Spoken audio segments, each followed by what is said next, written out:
Prime Minister Justin Trudeau is finally on his way home. A technical problem grounded his plane in India at the end of the G20 summit.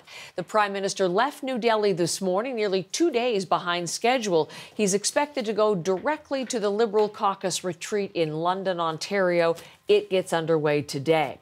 Trudeau's plane was grounded because of a broken part.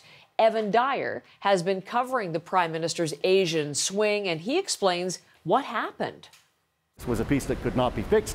It had to be replaced. We understand it was a navigational or communicational component and probably part of the plane's black box. That's not confirmed, but we have heard that that is where the problem lay. So this was never an issue of having to do major mechanical repairs or take turbines apart or anything like that. This is more of a plug-and-play piece. It simply had to be put into the plane for the plane to work.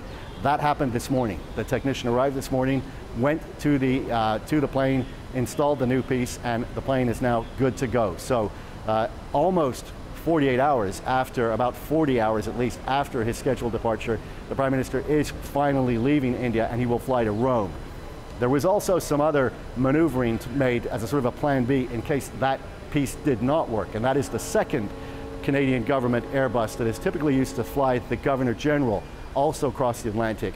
Spent about a day and a half in London Stansted Airport and is now moving forwards to Rome. When he arrives there, there will be another Canadian Airbus, it appears, waiting on the tarmac. And while we don't know this and cannot confirm this, it seems not unlikely that that plane will then be used to fly the Prime Minister directly to London, Ontario, where he has a caucus retreat of his party, which he's going to be somewhat late for, but not perhaps as late as had been feared.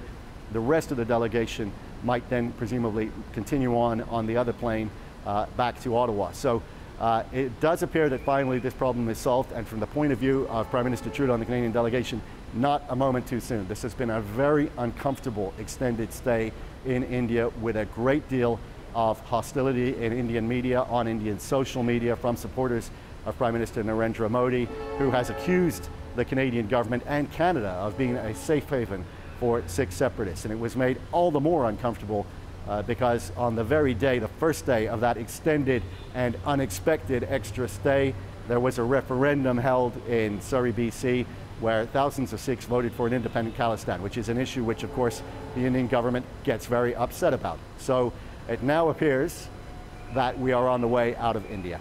Evan Dyer, CBC News, New Delhi.